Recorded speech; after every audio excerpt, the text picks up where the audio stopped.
அன்பான மாணவர்களே, உங்களுக்கு என்னுடைய வணக்கம். நாம இன்னைக்கு 7ஆம் வகுப்பு தமிழ் பாடம் பார்க்க போறோம். முதல் இயல். நீங்க 6ஆம் வகுப்புல இருந்து 7ஆம் வகுப்புக்கு வந்த உடனே உங்களுக்கு நடத்தக்கூடிய முதல் பாடம். இந்த பாட புத்தகத்தை நீங்க இப்பதான் பார்க்க போறீங்க. இந்த பாட புத்தகத்துல சில விஷயங்கள் இருக்கு, அதை நம்ம மேலோட்டமா பார்த்துட்டு போலாம்.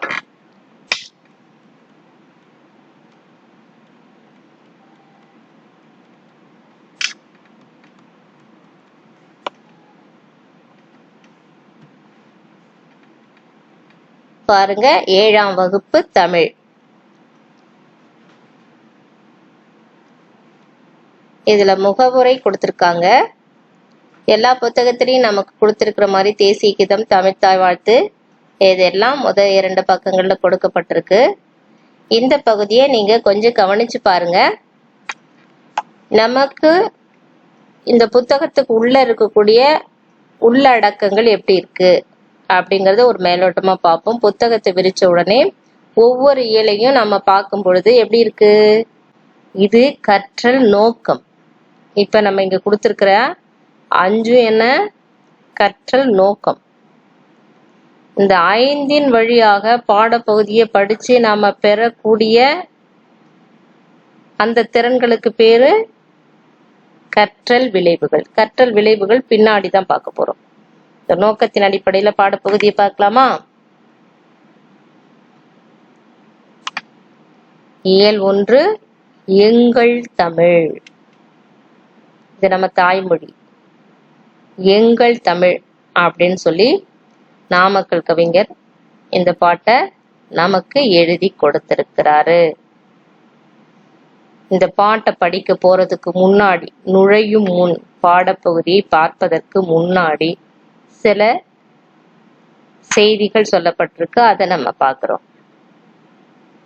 உலக மொழிகளில் தொன்மையானது நம் தமிழ் மொழி. அது மென்மையும் இனிமையும் பழமையும் உடையது. வாழ்வுக்கு தேவையான அன்பையும் அறத்தையும் கூறுவது. காலச்சூழலுக்கு ஏற்ப மாற்றங்களை ஏற்று என்றும் இளமையோடு திகழ்வது.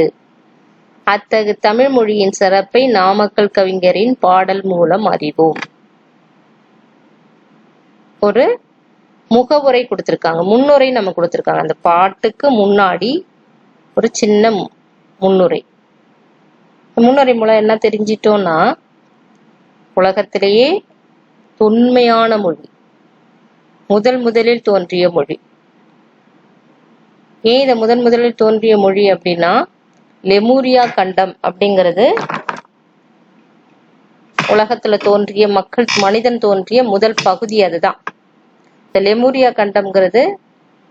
நம்ம கடலுக்குள்ள மறைந்து போன பகுதி, அதாவது நம்ம கன்னியாகுமரியை ஒட்டி மறைந்து போன ஒரு நிலப்பகுதி.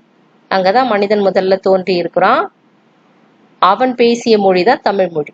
உலகத்துல முதல்ல தோன்றிய மனிதன் பேசிய மொழி தமிழ் மொழினா, அப்ப தொன்மையான மொழி தமிழ் மொழியாகத்தானே இருக்க முடியும். அதனாலதான் இத உலக மொழிகளிலேயே எல்லா மொழிகளுக்கும் தாய்மொழியாக தமிழ் மொழி பேசப்படுகிறது. அது மென்மையான இனிமையும் வளமையும் உடையது அப்படின்னா, செம்மொழிக்கு தகுதியான வரையறைகளுக்கு உட்பட்ட மொழி. வாழ்வுக்கு தேவையான அன்பையும் அறத்தையும் கூறுவது. வாழ்வுக்கு தேவையான அன்பையும் அறத்தையும் கூறுவதுன்னா, சங்க இலக்கியங்கள், அதற்கு பிற்பட்ட இலக்கியங்கள் எல்லாமே நமக்கான பண்புகளை சொல்லித்தருது. அதுல ரொம்ப முக்கியமான பண்பு என்னன்னா, அன்பும் அறமும். மற்றவர்களை நேசிப்பதும் மற்றவர்களுக்கு உதவுவதும். காலச்சூழலுக்கு ஏற்ப மாற்றங்களை ஏற்று என்றும் இளமையோடு திகழ்வது. உதாரணத்துக்கு, மனிதன் முதல்ல தோன்றும் பொழுது அவன் பேசிய மொழி தொன்மையானதுன்னு நம்ம முதல்ல பார்த்தோம். இப்ப பார்த்தா, இப்ப நம்முடைய கணினி பயன்பாட்டுக்கும் கூட இப்ப தமிழ்ல நிறைய சொல்லுருவாக்கம் வந்திருக்கு. புது புது சொற்களை நம்ம உருவாக்குறோம். இப்ப கணினி என்பதே புது சொல் தான். அப்ப இந்த மாதிரி பழமையான மொழியாகவும் இருக்கு. இப்பொழுது தேவையான சொல் உருவாக்கங்களை கொண்டு இளமையோடும் திகழ்வது. அதனாலதான் இது பழமைகளையும் ஏற்று புதுமைகளையும் ஏற்று முதன்மைக்கு முதன்மையானதாகவும், தொன்மைக்கு தொன்மையானதாகவும், இளமைக்கு இளமையாகவும் திகழ்கிறது அப்படின்னு சொல்றாங்க. அத்தகைய தமிழ் மொழியின் சிறப்பை பற்றி இந்த பாடல் நமக்கு உணர்த்துகிறது. இந்த பாடலை எழுதியவர் நாம் திரும்ப திரும்ப சொல்லணும்னா நாமக்கல் கவிஞர் ராமலிங்கனார். இப்ப பாட்டு செய்யுள் பகுதி. இந்த செய்யுள் பகுதி பார்த்தீங்கன்னா எப்படி இருக்கு? 3 பத்திகளில் 4 அடிகளை கொண்டு இருக்கு. இது மனப்பாட பகுதி என்பதற்கு ஒரு சின்ன குறியீடும் கொடுக்கப்பட்டிருக்கு. பாத்தீங்களா? இந்த ஸ்டார் போல இருக்கு இல்லையா? இது மனப்பாட பகுதியும் கூட. இப்ப பாட்டை நான் படிக்கிறேன், நீங்களும் அப்படியே கூடவே படிச்சுட்டு வாங்க. அருள் நெறி அறிவை தரலாகும், அதுவே தமிழன் குரலாகும். பொருள் பெற யாரையும் புகழாது, போற்றாதாரையும் இகழாது. கொல்லா விருதம் குறியாக, கொள்கை பொய்யா நெறியாக. எல்லா மனிதரும் இன்புறவே, என்றும் இசைந்திடும் அன்பரமே. அன்பும் அறமும் ஊக்கிவிடும், அச்சம் என்பதை போக்கிவிடும். இன்பம் பொழிகிற வானொலியாம், எங்கள் தமிழெனும் தேன்மொழியாம். இப்போ விளக்கம், பொருள் விளக்கம் பார்க்கலாம். அருள் நெறி. அருள் நெறி அப்படின்னா என்ன அர்த்தம்?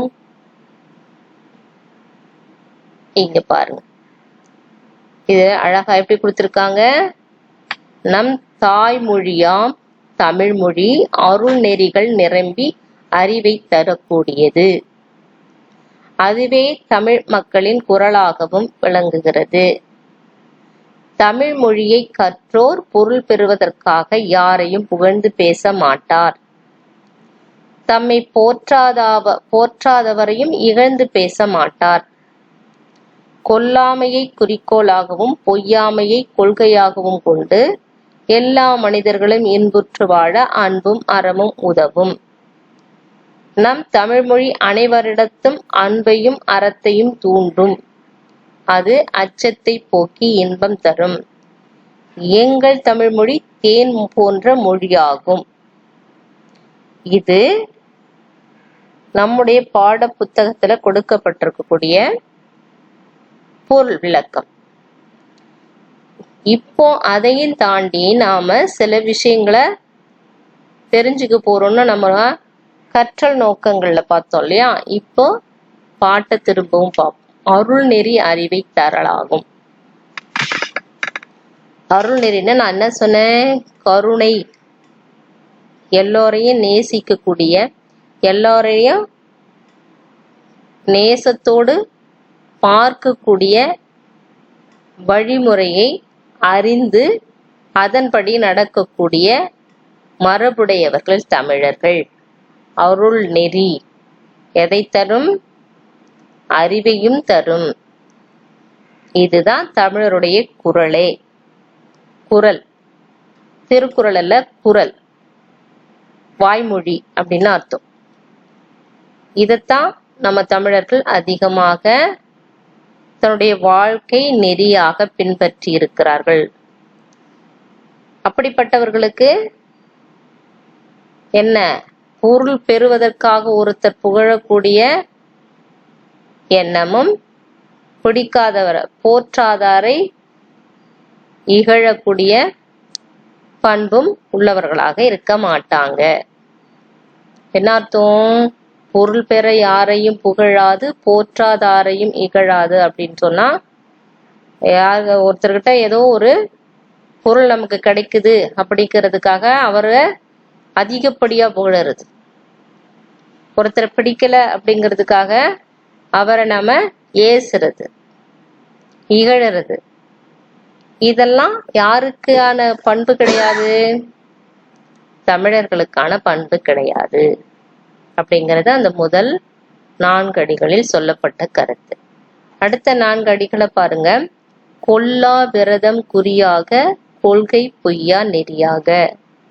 எல்லா மனிதரும் இன்புறவே என்றும் இசைந்திடும் அன்பரமே.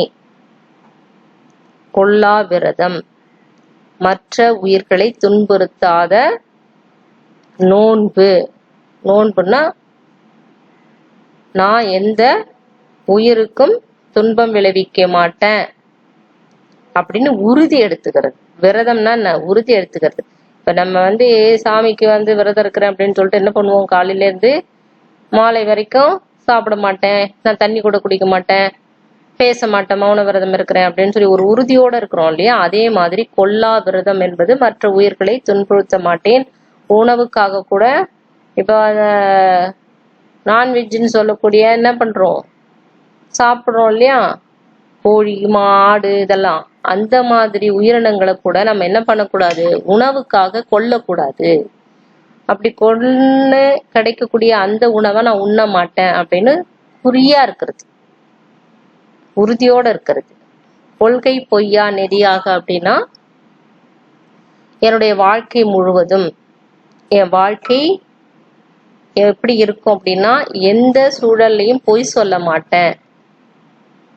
எனக்கு பொய் சொல்வதனால் வரக்கூடிய நன்மைகளை நான் விரும்ப மாட்டேன் அப்படின்னு நம்முடைய வாழ்க்கை முறையை பின்பற்றுவது.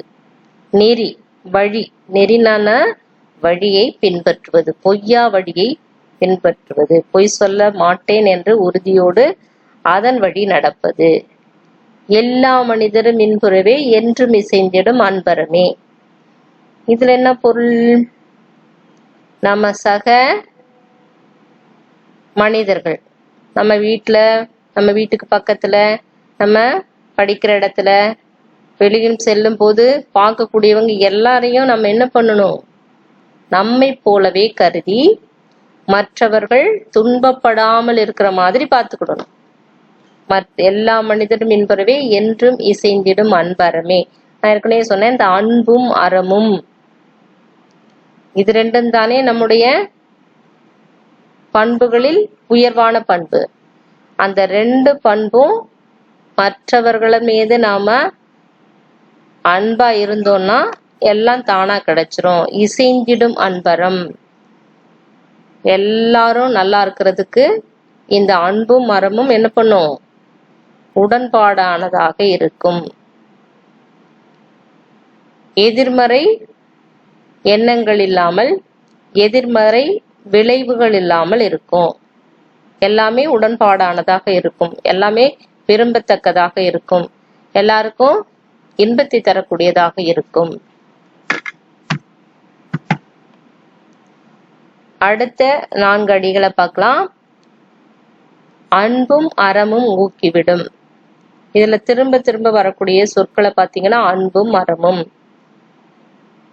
இந்த அன்பும் அறமும் என்ற தமிழருடைய முக்கிய பண்புகளில் இது ரெண்டும் இருந்தா நம்முடைய வாழ்க்கையில் நாம் உயர்ந்து போறதுக்கான ஒரு ஊன்றுகோலாக இருக்கும். ஊக்கிவிடும், உயர்த்திவிடும் அப்படின்னு அர்த்தம். அச்சம் என்பதை போக்கிவிடும்.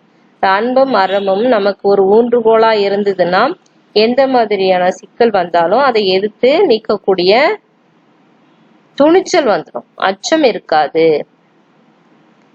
இன்பம் பொழிகிற வானொலியாம் எங்கள் தமிழனும் தேன்மொழியாம். இந்த இடத்துல வானொலி அப்படிங்கிறது ரேடியோ தான்.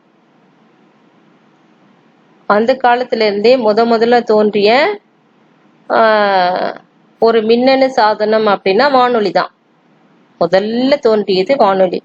இந்த வானொலி வந்த புதுசுல பார்த்தா எல்லாரும் ரொம்ப விரும்பத்தக்க கூடிய ஒரு பொருளா இருந்தது. காரணம் என்னன்னா, மனிதர்கள் விரும்பக்கூடிய செய்திகளையும் மனிதர்கள் விரும்பக்கூடிய கலை நயமிக்க செய்திகளை மட்டும் இல்லாம அவங்க மனசுக்கு எதமான விஷயங்களை, கலைகளை கூட கொண்டு வந்து சேர்க்கக்கூடிய ஒரு மின்னணு சாதனமா இருந்ததுனால வானொலியை நாம எப்படி விரும்பினோமோ, அந்த வானொலி எப்படி நம்ம விரும்பத்தக்கக்கூடிய நிகழ்வுகளை நமக்கு கொடுத்ததோ அதே போல எப்பொழுதுமே நம்மால் நேசிக்க கூடிய மொழி தமிழ் மொழி. எங்கள் தமிழும் வானொலி போன்றது. எப்பவுமே 4 திசைகளிலிருந்தும் விரும்பத்தக்க செய்திகளை கொண்டு வந்து கொடுக்கும் வானொலியை போன்று தேன்மொழி. தேன்மொழின்னா நமக்கு இன்பத்தை தரக்கூடிய மொழி அப்படின்னு இந்த பாட்டு சொல்லி முடிச்சிருக்காரு. பாட்டை சொல்லி முடிச்சவரு என்னென்ன விஷயங்களை நமக்கு ஆணித்தரமா மனசுல பதிய வைக்கணும் அப்படின்னு சொல்லியிருக்காருங்கிறதையும் நம்ம பார்க்க போறோம். இந்த பாட்டுல இதுக்கு முன்னாடி நம்ம படிக்காத நமக்கு தெரியாத சில சொற்கள் இருக்கு. இப்போ அருள்நெறி அப்படின்னா கருணை வழி அப்படின்னு சொன்னேன். அதே மாதிரி விரதம் என்பது உங்களுக்கு தெரியும், நோன்பு. அப்புறம் இசைந்திடும் அப்படின்னா உடன்படுதல். அன்பும் அறமும் அப்படின்னா நேசம். அடுத்தது தர்மம் அல்லது வழிமுறை அப்படின்னு கூட நீங்க என்ன பண்ணிக்கலாம். அறம் என்பது நம்ம வாழ்க்கை முறை. அடுத்தது வானொலி அப்படின்னு சொன்னா அது ஒரு மின்னணு சாதனம். தேன்மொழி அப்படின்னா இனிமையான மொழி. அப்படிங்கிற சில சொற்கள், முக்கியமான சொற்களை நீங்க என்ன பண்ணீங்க, அண்டர்லைன் பண்ணி பார்த்துக்கோங்க. அது இல்லாம சில சொற்களுக்கு பொருள் விளக்கம் பார்க்கணும்னா ஊக்கிவிடும். ஊக்கிவிடும்னா என்ன, ஊக்கப்படுத்தும், நம்மள என்கரேஜ் பண்ணும், நம்மள உயர்த்தி விடும், நமக்குள்ளேயே ஒரு மோட்டிவேஷனா இருக்கக்கூடிய ஒரு விஷயம் அப்படின்னு அர்த்தம். விரதம் அப்படின்னா நோன்புங்கிறது நம்ம அண்டர்லைன் பண்ணி நீங்க நோட் பண்ணி வச்சுக்கணும். குறி, கொல்லா விரதம் குறியாக அப்படிங்கறதுல இந்த குறிங்கிறது குறிக்கோள். நான் எப்பவுமே என்ன பண்ண மாட்டேன், புலால் உண்ண மாட்டேன். புலால் அப்படிங்கிறது நான்வெஜ். அந்த மாதிரியான உயிரை கொன்று உண்ணக்கூடிய உணவுகளை நான் எடுத்துக்கவே மாட்டேன்னு குறிக்கோளோட இருக்கிறது. இந்த இன்பம் பொழிகிற வானொலியாம் அப்படின்னா இன்பம்னா சந்தோஷத்தை வழங்குகிற, பொழிகிறன்னா தருகின்ற அப்படின்னு அர்த்தம். இந்த விஷயங்களை நீங்க பார்த்துக்கோங்க. இங்க கீழே கொடுத்திருக்கக்கூடிய பொருள் விளக்கம் சில தெளிவா இல்லை அப்படின்னாலும் நான் சொன்னதை நீங்க கொஞ்சம் கவனிச்சு இந்த பாட்டை திரும்ப திரும்ப பார்த்துக்கோங்க. இப்ப நூல்வெளி, இந்த நூல் இருக்கு இல்லையா, அந்த நூல் யார் எழுதுனாங்க, அந்த பாடல் எந்த நூல்ல இருந்து எடுக்கப்பட்டது அப்படிங்கிற ஒரு சின்ன குறிப்பு. இது பாடலுடைய ஆசிரியர் நாமக்கல் கவிஞர் ராமலிங்கனார்னு சொல்லிட்டேன். அவருடைய படம் இங்க கொடுக்கப்பட்டிருக்கு. இவர் விடுதலை போராட்ட வீரர்,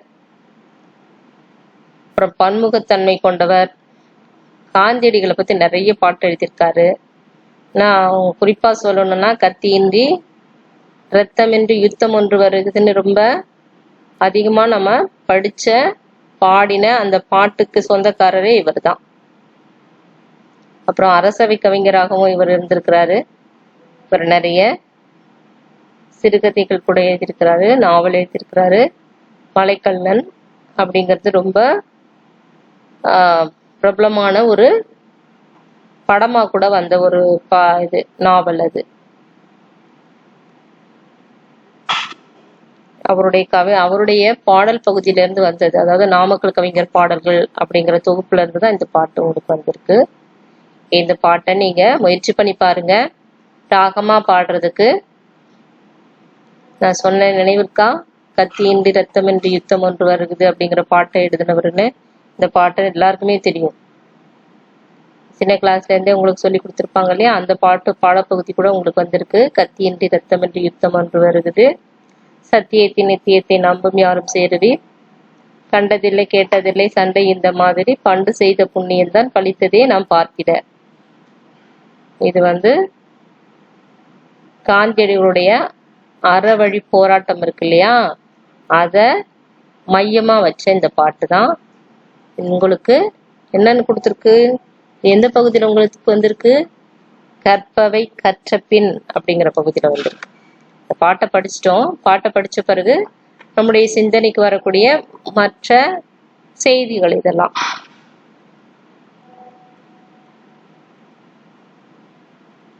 இப்ப கற்றல் நோக்கங்களுக்கு பிறகு நம்ம அந்த கற்றல் விளைவுகளை கொஞ்சம் என்ன பண்ணணும், ஒப்பிட்டு பார்க்கணும். ஓகே, அங்க சொல்லப்பட்ட நோக்கங்கள்லாம் நம்ம வந்து அடைஞ்சிருக்கோமா, அந்த திறமைகள் வளர்த்துக்குள்ள இந்த பாடப்பகுதியில வாய்ப்புகள் இருக்கா அப்படிங்கிறத நீங்க கவனிச்சுக்கணும். சரியான விடையை தேர்ந்தெடுத்து எழுதுக. இதெல்லாம் நீங்க மேலோட்டமா பார்த்துக்கோங்க. பார்த்துட்டு எனக்கு பதில நீங்க தான் எனக்கு எழுதி தரணும். நீங்க எழுதி உங்களுடைய குறிப்பேட்டில் எழுதிட்டு வாட்ஸ்அப் மூலமா நீங்க அப்படியே போட்டோ எடுத்து அனுப்புனா கூட போதும். இந்த கற்றல் நோக்கங்கள்ல ஒரு செய்தியை திரும்ப நம்ம பார்க்க போறோம். கற்றல் நோக்கங்கள்ல வள்ளல்களை பத்தி தெரிஞ்சுக்க போறோம்னு சொல்லியிருந்தாங்க இல்லையா? நம்ம எங்க வள்ளல்களை பத்தி இந்த பாட்ட பகுதியில இருந்து தெரிஞ்சுக்கிறது? எந்த பகுதியில இருந்து தெரிஞ்சுக்கிறதுக்கு வாய்ப்பு இருக்கு? அன்பு அறம் அப்படிங்கறதான் திரும்ப திரும்ப சொல்லப்பட்ட கருத்து. அதுல அன்பு அறம் ரெண்டும் இணைந்த ஒரு உருவமாக வாழ்ந்தவர்கள் தான் அந்த கடையேழு வள்ளல்கள், முதலேழு வள்ளல்கள், இடையேழு வள்ளல்கள். உதாரணத்துக்கு ஒரு 2-3 பேர் மட்டும் நீங்க தெரிஞ்சு வச்சுக்கோங்க. பாரி மன்னன். பாரி மன்னன் உங்களுக்கு தெரியும்ல, அவன் என்ன பண்ணா, தன்னுடைய நகரத்தை சுற்றி பார்ப்பதற்காக உலா வரும் பொழுது ஒரு முல்லை செடி வாடி கிடந்தது. அந்த முல்லை செடியை பார்த்த உடனே இவனுக்கு என்ன, நம்ம மனிதர் கூட என்ன பண்றது இல்ல, நேசிக்கிறதுக்கு யோசிப்போம். பக்கத்துல பஸ்ல இருக்கிறவங்கள கூட நகர்ந்து உட்காந்து இடம் கொடுக்க யோசிப்போம். அப்படியே வந்து உட்கார்ந்த கூட திரும்பி பார்த்து ஒரு புன்னகை செய்யறதுக்கு கூட யோசிப்போம். அவங்க யாரோ நம்ம யாரோ அப்படின்னு நினைப்போம். இந்த பாரி மன்னன் என்ன பண்றான், அது வாடி கிடக்குற முல்லை கொடி, வாடி கிடக்குற அந்த முல்லை கொடியை பார்த்த உடனே அவனுக்கு மனசு தாங்காம தன்னுடைய தங்க தேர கொண்டு போய் நிறுத்தி அது மேல அந்த கொடிக்கு என்ன கொழு கொடுக்கறான். தாங்கிக்கிறதுக்கான கொழு கொம்புன்னு சொல்லுவாங்க. ஒரு கொடி வளர்றதுக்கு கொடுத்து அது வந்து நட கொம்புக்கு பேரு தான் கொழு கொம்பு அப்படின்னுவாங்க. கொழுவாக தன்னுடைய தங்க தேரைய கொடுத்து அத பாக்குறான். நேசம் என்பது மனிதர்கள் மேல மட்டும் இல்ல, மற்ற உயிரினங்கள் மேலேயும் இருக்கணும், அன்பு இருக்கணும். அன்பு அங்க வந்துருச்சு, அறமும் அங்க இருக்கு. அறம் என்பது அவன் அந்த தங்க தேர கொடுக்கறது. வாடி கிடக்கிறது பார்த்து இவனும் வாடினான் இல்லையா, அது அன்பு. இன்னொரு இடத்துல பேகன்கிற ஒரு வள்ளல், அவன் என்ன பண்ணான், மயிலுக்கு போர்வை கொடுக்கும். மயில் என்ன பண்ணுது, மயிலோட இயல்பு என்ன, மழை மேகத்தை பார்த்த உடனே அப்படியே சிரித்து இறகை தன்னுடைய தோகையை விரித்து ஆடும். அது அதோட இயல்பு. இவனுக்கு என்ன, ஐயோ பாவம், மழை மேகத்தை தாங்க முடியாம மழை மேகத்தை பார்த்த உடனே அதை ஆடுற விஷயம் இவனுக்கு எப்படி தோணுதுன்னா, மழை வரப்போகுது, அந்த மழை மேகத்தை தாங்கி வரக்கூடிய அந்த குளிர்ந்த காற்று மயிலுக்கு ஒரு நடுக்கத்தை கொடுத்துருக்கு, பாவம் குளிர் எடுத்துக்கிச்சு மயிலுக்கு அப்படின்னு சொல்லி தான் போத்திருந்த அந்த பட்டு போர்வையை எடுத்து போத்தி விடுறான். எங்கேயும் என்ன இருக்கு, அந்த மயில் மேல இவனுக்கு அன்பு இருக்கு. அதனால அந்த போர்வையை கொடுக்கக்கூடிய மனப்பக்குவம் அறப்பண்பும் இருக்கு, அப்படி சேர்க்கிறான். இப்ப இந்த கடையேழு வள்ளல்கள், முதல் 7 வள்ளல்கள், இடையேழு வள்ளல்களும் இருக்காங்க இல்லையா, இவங்க எல்லாருமே இப்படிப்பட்டவங்க தான். தன்னுடைய அன்பின் மிகுதியால தனக்கான பொருள் எவ்வளவு உயர்வானதா இருந்தா கூட அது பெருசா நினைக்காம அப்படியே கொடுக்கிறது, மனமு வந்து கொடுக்கிறது. அதுதான் அறம். இந்த பாடல் முழுவதும் சொல்லப்பட்ட கருத்து, மைய கருத்தை சொல்லி முடிக்கிறேன். அன்பும் அறமும் சிறந்த பண்பாக கொடுக்கக்கூடிய இலக்கியங்கள் நிறைந்தது தமிழ் மொழி அப்படிங்கறதா மைய கருத்து. சரியா? ஓகே, நன்றி. முடிஞ்ச வரைக்கும் பொறுமையா எடுத்து இந்த பகுதியை பாருங்க.